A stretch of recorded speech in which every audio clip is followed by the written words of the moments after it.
Estimados hermanos, es una bendición estar nuevamente con ustedes en este segundo video. La verdad sea dicha, en términos claros y concretos, estuve muy satisfecho con el material y todo lo que es el croquis de lo que se expuso en el primer video, los contenidos, pero no estuve del todo satisfecho porque había algunas cosas que prácticamente mucho como que quedaban en el aire y era bueno sentar en forma más específica claridades con respecto a esos asuntos adicionales que quedaban en el aire, ¿no? Comenzamos por decir que existe una diferencia entre el perfil católico romano episcopal y el perfil episcopal anglicano, porque nosotros, dado nuestro trasfondo tradicional, nuestro marco histórico católico romano, cada vez que hablamos de catolicismo lo asociamos es con romanismo. Y si hablamos de autoridad episcopal, lo asociamos con el modelo de autoridad episcopal de la Iglesia romana, nada más, porque eso es lo que nosotros conocimos o que hemos conocido por nuestra idiosincrasia histórica, pero no es así. El primero es un despotismo macizo, uniformista, centralizado, con una sucesión papal que se supone se remonta hasta a Pedro. Este es el perfil romano episcopal, es el primero. Pero también hay otro perfil que es el perfil episcopal anglicano, ¿no? Y lo señalamos con la palabra tractarianismo. El tractarianismo, en cambio, afirma que todos los obispos igualmente, sin importar lo insignificante de la sede, tienen el mismo poder en una congregación. De esta manera, un apóstol transmitió a un obispo, a través de la imposición de manos y la oración, la autoridad que Cristo le dio a él. Pero, repito, entonces los obispos tienen realmente el mismo orden, la misma autoridad. Al respecto, tenemos que reportarnos, entre otros, al testimonio histórico del punto de crisis o diferenciación que se dio en el siglo II entre el obispo Polícrates de Éfeso y el obispo Víctor de Roma. Alrededor, este punto de crisis o de diferenciación se dio alrededor de la forma de la celebración de la Pascua o la Semana Santa. Pues sucedió que el obispo Víctor quiso darle el golpe de tacón al obispo Polícrates y prácticamente imponerle a la iglesia de Éfeso la tradición romana. Y al respecto, entonces, lo que hizo fue decirle, nosotros aquí en Roma tenemos una autoridad apostólica doble porque la iglesia de Roma fue fundada por los apóstoles Pedro y Pablo. Y por lo tanto, prácticamente tenemos una autoridad mayor sobre ustedes y tienen que obedecer. El obispo Polícrates le contestó y le dijo, nosotros también fuimos fundados por dos apóstoles. La iglesia de Éfeso y del Asia Menor fue fundada prácticamente por dos apóstoles que lo fueron el apóstol Juan y el apóstol Felipe. Y nosotros tenemos aquí en Éfeso las tumbas de ellos. Con eso le estaban prácticamente queriendo decir, la autoridad nuestra es igual a la suya, allá en su respectiva diócesis, pero usted no tiene una autoridad superior sobre nosotros. Este es el modelo tractariano del cual nosotros estamos hablando aquí, ¿no? Los cuerpos que no son episcopales se consideran defectivos en su ministerio. Por lo tanto, el anglicanismo considera defectivos en su ministerio los sistemas congregacional y presbiteriano, ¿no? Ahora, el obispo Drury afirma que los apóstoles dejaron tres cosas. Sus escritos, las iglesias que fundaron y los diversos órdenes de ministros que gobernarían la iglesia, ¿no? Significa que no pueden entonces haber más apóstoles en el sentido original de la palabra. Ya lo que quedó, ¿no? Y el verdadero sucesor de los apóstoles es el Nuevo Testamento mismo, ya que él continúa su ministerio dentro de la iglesia de Dios. Entonces, el verdadero apóstol viene a ser el Nuevo Testamento, ya eso en forma definitiva y suficiente. No se necesitan más apóstoles. Ahora, sostiene que hay tres clases de sucesores o tres clases de sucesores posibles. Los eclesiásticos, que significa que una iglesia los eclesiásticos significa una iglesia que continúa desde el principio. Los doctrinales, la misma enseñanza que no ha comunicado perdón, a través del tiempo. Y los episcopales, una línea de obispos que puede rastrearse ininterrumpidamente desde tiempos antiguos y prácticamente desde los tiempos de los apóstoles. Esto no significa necesariamente que el oficio episcopal sea el mismo que el apostólico, es diferente, es distinto, ¿no? Pero el ministerio episcopal tiene la investidura de la autoridad apostólica.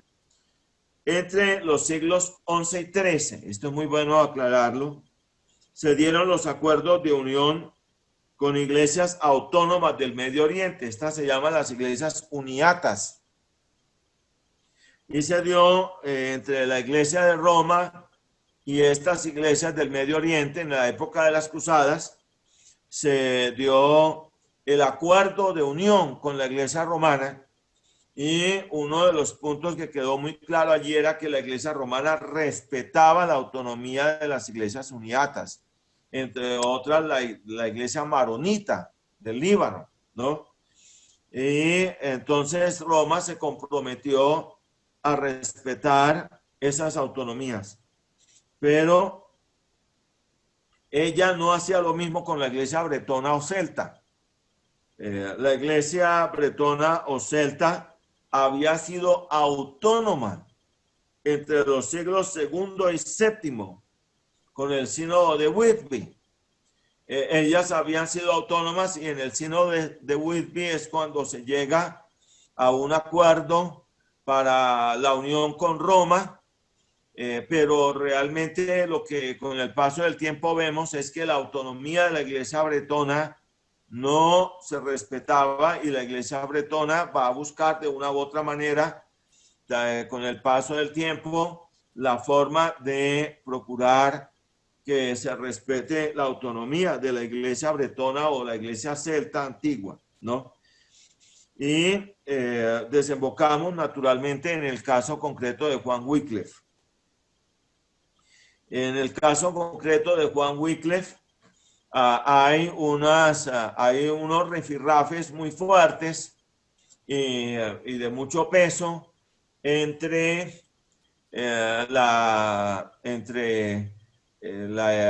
corona inglesa, más concretamente la corona inglesa, y el papado romano, porque en esa época se estaba viviendo los llamados cismas de Aviñón y de Occidente, en los cuales prácticamente la sede papal había sido trasladada de Roma a Aviñón, en Francia.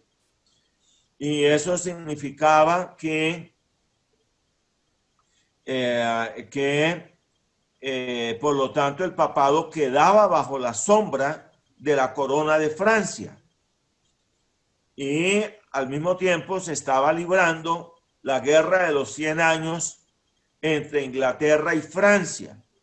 Entre esas dos naciones se estaba librando una guerra, razón por la cual la corona inglesa manifestó de inmediato su obstrucción a pagarle al papado romano lo que se llamaba el óbolo de San Pedro, que era la contribución prácticamente forzosa de todas las coronas europeas anuales, de la contribución anual, el óbolo de San Pedro, al papado romano, y no lo iba a hacer sencillamente porque no le iba a pagar o no le iba a aportar dineros a un poder títere de su enemiga, la corona francesa. En consecuencia, lo que va a buscar la corona es la erudición de los teólogos ingleses y de otros teólogos europeos a fin de poder hacer una sustentación ante el papado romano y en general ante la cristiandad católica medieval. Eso es lo que va a hacer la corona inglesa. Y en Juan Wycliffe, profesor de la Universidad de Oxford, va a tener un magnífico aliado. Pero lo cierto es que Juan Wycliffe es un hombre que es un connotado profesor de teología escolástica, y es un hombre que profundiza más que en Santo Tomás de Aquino, en Agustín de Hipona, y mucho más allá de Agustín. Él profundiza en el apóstol Pablo, en el Evangelio, y lo que él, en los procesos de negociación que se dieron entre la corona inglesa y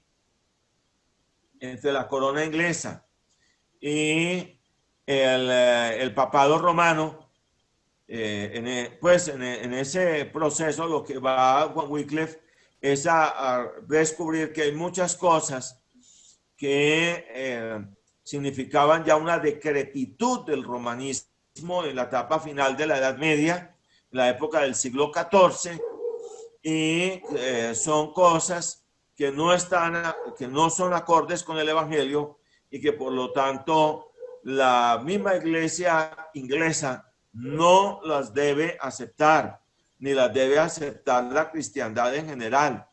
Y entonces es cuando se da un proceso progresivo de expurgación de corte teológico y de corte bíblico, iniciado por Juan Wycliffe. Y Wycliffe en ese aspecto es un hombre que nos genera a nosotros una gratitud y unos reconocimientos, porque es el precursor de la Reforma. Se le llamó la estrella matutina de la Reforma. Nosotros consideramos que en mucho Martín Lutero viene también a aprender de Juan Wycliffe en su momento, porque hay una empatía doctrinal y teológica muy grande, aunque no dejan de haber algunas diferencias entre Wycliffe y Lutero. Eso significa una germinación teológica muy propia en un hombre de la talla de Juan Wycliffe, aunque pues él también es de la tradición agustiniana y de la tradición paulina en todo el sentido de la palabra. Entonces, debe haber siempre un reconocimiento por Juan Wycliffe, es que es uno de los personajes claves de la historia de la cristiandad inglesa, en este caso concreto del siglo XIV, ¿no? Ahora, lo cierto es que si nosotros vamos a mirar en detalle las cosas, la corrupción romanista en Inglaterra era un elemento muy visible. Aquí lo puedo ver en un célebre tratado del historiador Paul Johnson. Hablando de la época de principios del siglo XVI. Dice: En determinada ocasión, entre 1511 y 1513, noten ustedes que ya está muy cerca el estallido de la Reforma, dos de los principales eruditos europeos hicieron una visita al santuario de Santo Tomás Becket en Canterbury. Uno era Juan Colet, deán de San Pablo y fundador de su nuevo colegio de segunda enseñanza. El otro era el holandés Erasmo, autor del principal manual espiritual para los legos cristianos y de una sátira muy admirada contra la iglesia, El elogio de la locura. En uno de sus coloquios posteriores, Erasmo dejó un relato de la visita de ambos y habría sido difícil concebir un episodio menudo, pero más acerbo en víspera de la Reforma, que esta confrontación entre el santuario del triunfalista clerical martirizado y los dos entusiastas apóstoles del nuevo saber. Ambos eruditos eran hombres piadosos y su visita fue reverente, pero el relato de Erasmo aclara que se sintieron profundamente extrañados por lo que vieron. Las riquezas que adornaban el santuario eran deslumbrantes. Erasmo las consideró incongruentes, desproporcionadas, tesoros frente a los cuales Midas o Creso habrían parecido mendigos. 30 años más tarde, los agentes de Enrique VIII extraerían de este tesoro 4.994 onzas de oro, 4.425 de plata dorada, 5.286 de plata común y 26 carretadas de otros tesoros. Colet irritó al sacristán que los acompañaba cuando sugirió que Santo Tomás habría preferido que toda esa riqueza fuese entregada a los pobres. Agregó el insulto a la injuria cuando se negó a depositar un beso reverente sobre una reliquia especial, el brazo de San Jorge, y al reaccionar con un silbido de desprecio ante un viejo pedazo de tela presuntamente empapado en la sangre de Santo Tomás. A 2 millas de la ciudad, fuera del asilo de ancianos de Hudlempton, la impaciencia del deán con la cristiandad mecánica fue puesta nuevamente a prueba cuando un mendigo autorizado los roció con agua bendita y propuso que besaran el zapato de Santo Tomás.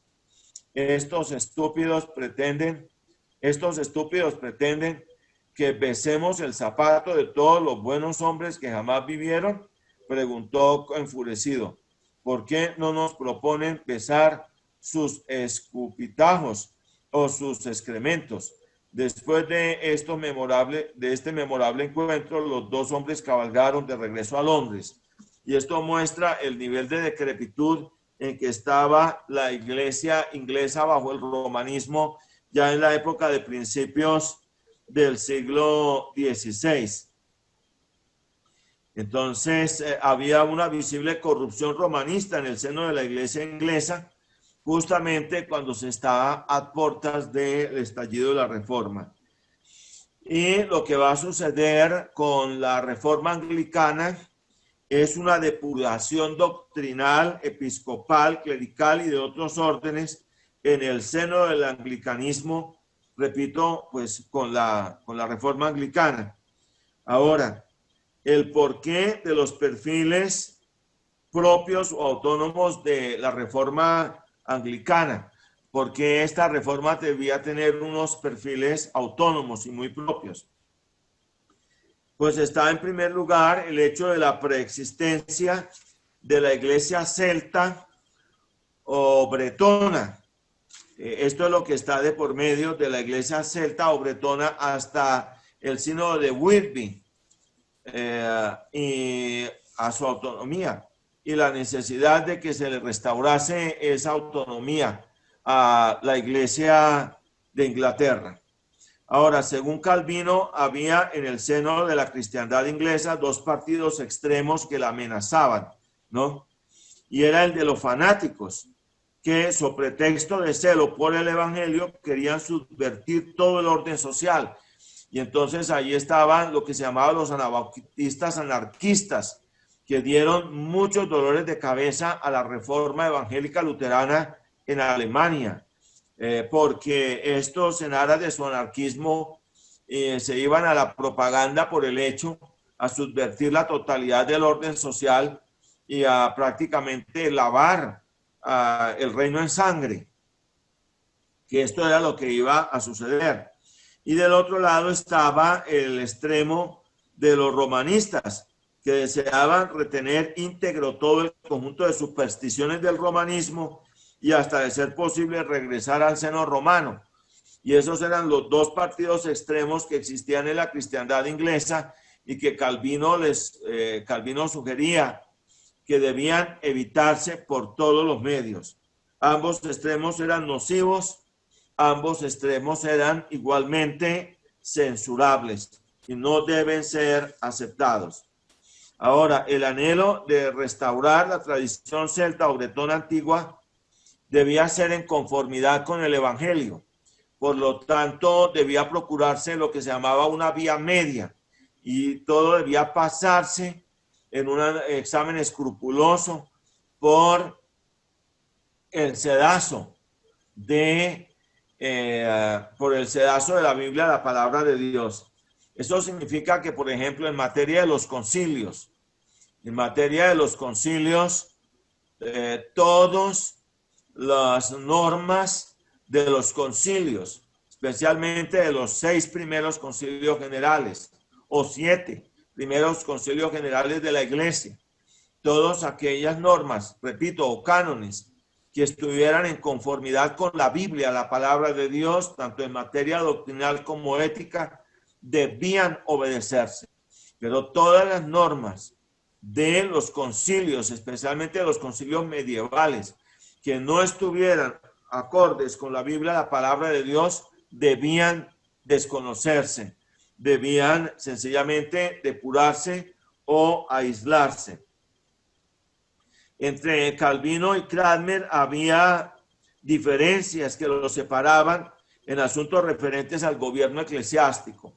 Aún así, Calvino le propuso a Cranmer y Cranmer estuvo dispuesto a efectuar una gran reunión de los líderes, de las principales cabezas de la reforma anglicana y de la reforma en Europa para un entendimiento en asuntos centrales y esenciales del Evangelio, y Cranmer estuvo dispuesto a esto, pero el tiempo no le alcanzó porque al poco tiempo murió Eduardo VI y prácticamente llega al poder Mary Blood o María la Sanguinaria para la restauración católica, casada con el rey Felipe II de España, y prácticamente allí van a ser martirizados Ridley, Latimer y Cranmer, los 3 grandes prohombres de la reforma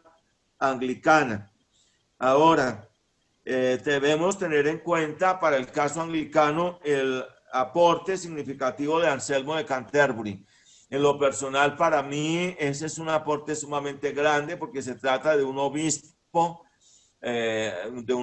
inglés, o bueno, él era de origen italiano, pero prácticamente se ubica y se identifica con Inglaterra, que fue Anselmo de Canterbury, y Anselmo de Canterbury es el hombre que nos va a brindar dentro de un orden teológico sistemático y a profundidad una exposición realmente admirable de la doctrina de la redención y del valor infinito del pago que por imputación dio Cristo por nosotros en la cruz del Calvario. Realmente, cuando uno va a mirar toda la exposición teológica agustiniana y uno deseara una exposición más a fondo sobre la redención, no la encuentra. Y en mucho vagaba en el ambiente de la cristiandad antigua la eventualidad de hablar de la redención como una especie de pago a Satanás, algo que realmente no tenía una mayor compaginación bíblica, pero es que Anselmo de Canterbury nos descubre la doctrina bíblica de la redención, según la cual este pago de la muerte del Señor Jesús en la cruz del Calvario se dio fue ante la justicia de Dios, ante la ley santa y justa de Dios. Debía darse el pago de nuestros pecados para poder nosotros ser salvos. Y era un pago que solamente podía efectuarlo alguien que fuera, que pudiera dar un pago infinito. Y nosotros como seres humanos no podíamos dar un pago infinito. Y al mismo tiempo se requería que fuera hombre. Anselmo hizo esa exposición en su célebre tratado del Cur Deus Homo, o por qué Dios se hizo hombre. Bueno, pues Anselmo nos va a dar a entender en forma muy clara. Cristo nuestro Señor era Dios, por lo tanto era un ser infinito y Él podía dar un pago infinito a la deuda infinita de nuestro pecado ante el tribunal de la ley justa, santa y santa de Dios. Y al mismo tiempo, pues Él se hizo hombre y era hombre y se requería que el sustituto fuera hombre y fuera sin pecado. Y nuestro Señor Jesucristo era plenamente Dios y plenamente hombre y sin pecado. Y por eso Él fue el escogido para dar el pago satisfactorio. Y entonces aquí la propiciación significa satisfacción. Es decir, que la justicia y la santidad de Dios han sido satisfechas. Y al ser satisfecha la justicia y santidad de Dios, Dios dio el sello de aprobación a la obra de Cristo en la cruz del Calvario con la resurrección. Y por esa resurrección preciosa de nuestro Señor Jesucristo es que somos justificados. Significa que Dios vio ese pago y Dios aceptó el pago de la muerte de Cristo. Y por eso lo resucitó, lo levantó vivo de entre los muertos, ¿no?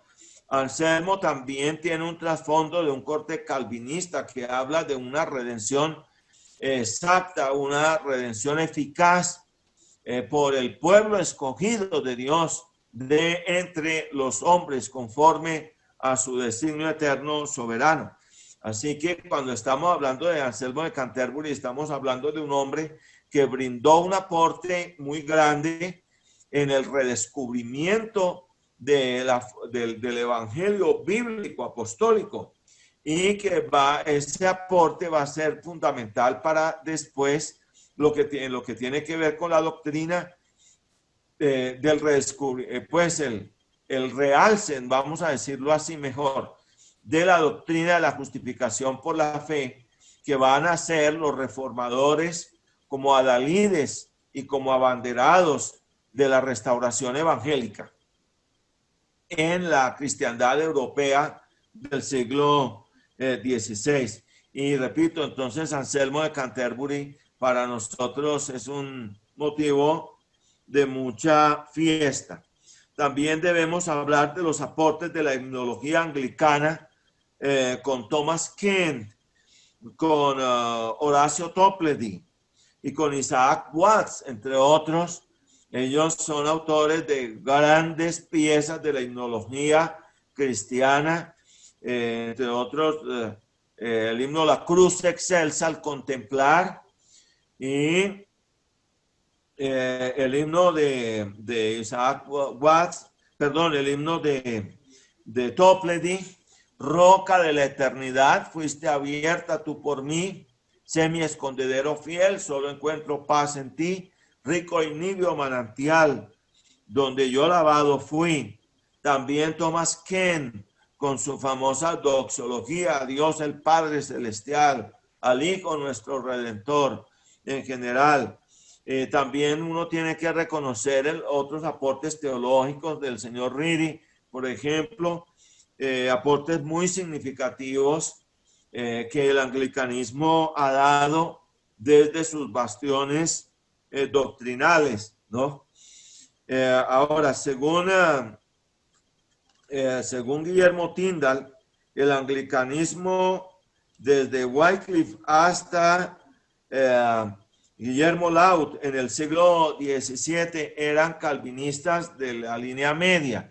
El calvinismo anglicano es un calvinismo no extremo, no es un calvinismo escolástico, es un calvinismo de la línea media, procurando todo centrarlo en el evangelio, y esto es muy bueno hacerlo ver, ¿no? En consecuencia, nosotros debemos recordar que en todo lo que tuvo que ver con el calvinismo de Thomas Cranmer, de Parker, de Grindal, del mundo Grindal, y de los arzobispos que le sucedieron hasta William Laud a principios del siglo XVII, era de un corte calvinista de la vía media. Siempre la vía media es un distintivo en el anglicanismo. Y debemos decir que entonces fue William Laud o Guillermo Laud el primer arzobispo anglicano que asestó el primer golpe contra el calvinismo en la iglesia anglicana. Y qué bueno que se esté procurando un reexamen a fondo de todos estos elementos. El anglicanismo también se distingue no solamente por su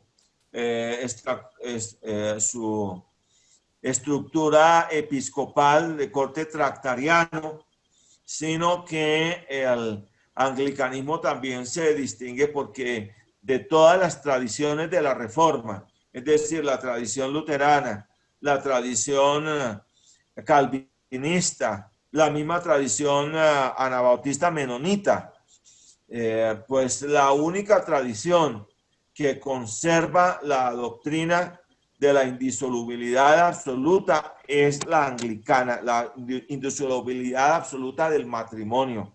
El matrimonio como un pacto hecho delante de Dios con un vínculo cristiano indisoluble hasta que el Señor Jesús venga, o hasta el juicio final, o hasta que la muerte separe a los contrayentes, a los cónyuges, ¿no? Esto es un elemento distintivo también del anglicanismo, el énfasis en el carácter serio y consagrado que tiene el matrimonio.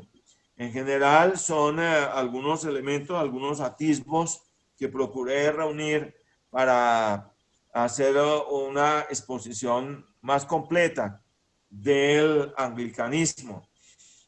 Con respecto al caso concreto de Agustín de Canterbury, de la época del siglo VII, debo reconocer que no he hecho una mayor profundización, un mayor reexamen del caso concreto de Agustín de Canterbury. Y en ese sentido digo, mea culpa, ¿no? Pero ya tendré el tiempo de volver a reexaminar el asunto. Cabe siempre decirlo, el anglicanismo procurará y será una constante. Este es un encaje que va a lo largo de todo el mantel, de toda la hechura del anglicanismo, la vía media. La vía media es el modelo que el anglicanismo siempre ha de procurar en todo, es decir, el sentido moderado, sin caer en extremismos. Todo pasado por el sedazo de la Sagrada Escritura.